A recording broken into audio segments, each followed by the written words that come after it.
बिस्मिल्लाहिर्रहमानिर्रहीम अस्सलाम वालेकुम वरहमतुल्लाहि वबरकातुहू। दोस्तों की हाल है, सब ठीक ठाक हो? लो अज तुहाडे सब दोस्तों वास्ते खास तौर पर उन नौजवानों वास्ते जिन्हों की दाढ़ी नहीं आती, दो वाल इत्थे बाकी है मैदान रड़ा, यह भी मैदान रड़ा तो कई का मुकम्मल तौर ही रड़ा होंदा है, ठीक है ना। तो दाढ़ी जी है ना, ये मर्द की जीनत है, खूबसूरती है। की ख्याल है? बिल्कुल तो बाबा जी अज अपने बहुत सारे साडे नौजवान ऐसे बड़े सारे ने जी जी जिन्होंने दाढ़ी बिल्कुल ही नहीं, उम्र 25-30 साल हो गई है लेकिन दाढ़ी नहीं आ रही। जी जी उन्होंने वास्ते अज खास नुस्खा, अगर वो नहीं मंगवा सकते, नहीं तैयार कर सकते, साडा राबता किस तरीके कर सकते हैं? सब तो पहला तो शुक्रगुजार हाँ ਜਿਹੜੇ मेरे बहन और भाई साड़ी वीडियो ਨੂੰ देख रहे हैं। इस तो बाद भट्ट साहब होरां दा बहुत अच्छा टॉपिक इन्होंने अज चूज किया है। दाड़ी का या मुछां का मूँह ते ना आना, या वो बंदे ਜਿਹੜੇ बिल्कुल खोदे हो जाते हैं। पहला 5-7 बाल आते हैं, फिर खोदे हो जाते हैं। इस थ्योरी ਨੂੰ नैट ਤੇ पहली बारी समझाया जाएगा कि मूँह ते दाड़ी किस वजह तो नहीं आती। वो वजह वे हारमोन, ਬੰਦੇ ਦੇ ਅੰਦਰ ਹਾਰਮੋਨ ਦਾ ਲੈਵਲ ਜਦੋਂ ਵਿਗੜ ਜਾਵੇ, ਚਿਹਰੇ ਦੇ ਵਾਲ ਨਹੀਂ ਆਉਂਦੇ, ਜਿਹੜੇ ਜਿਸਮ ਤੇ ਆਏ ਹੁੰਦੇ ਨੇ ਉਹ ਵੀ ਕਰਨਾ ਸ਼ੁਰੂ ਹੋ ਜਾਂਦੇ। ਇੱਕ ਖਾਨਦਾਨੀ ਮਸਲਾ ਹੁੰਦਾ ਵੇ, ਉਹ ਬੋਰਮੈਰੋ ਦਾ ਮਸਲਾ ਹੁੰਦਾ ਵੇ, ਜਾਂ ਕਿਸੇ ਨੂੰ ਕੈਂਸਰ ਹੈ। ਲੇਕਿਨ ਇਹ ਟਾਪਿਕ ਅਲੱਗ ਹੈ। ਅੱਜ ਦਾ ਟਾਪਿਕ ਇਹੋ ਹੀ ਹੈ ਕਿ ਮੂੰਹ ਤੇ दाढ़ी और मुछां लियान का तरीका।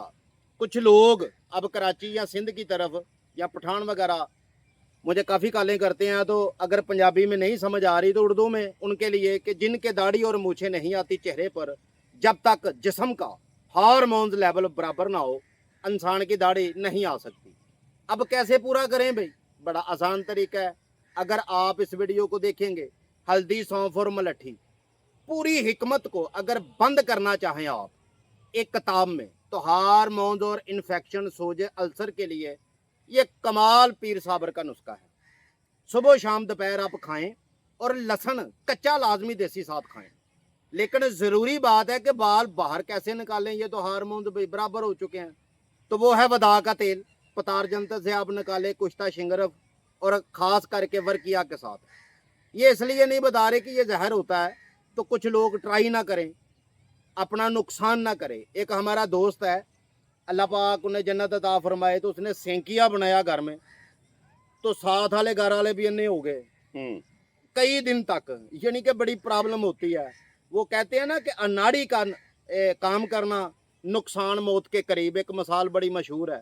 तो बेहतरीन हल ये है कि आप, नीचे व्हाट्सएप नंबर आ रहा है, आप व्हाट्सएप पर रब्ता करें, अपना आर्डर लिखवाएं। 48 घंटे में बदरिया गवर्नमेंट डाक के ज़रिए आपके दहलीज तक आएगा। उसके साथ हमारा तेल होगा, मलम होगी, दवाई खाने के लिए होगी, इसके बाद लोशन होगा लगाने के लिए। और आपको क्या चाहिए भाई? और करोड़ों लोग शिफा हासिल कर चुके हैं। ये दाढ़ी ना सुन्नत है। तो कुछ लोग हमें फ़ोन ही इसलिए करते हैं कि बाबा जी मेरे दाढ़ी ना मैं रखने का बड़ा शौक है लेकिन आ नहीं रही।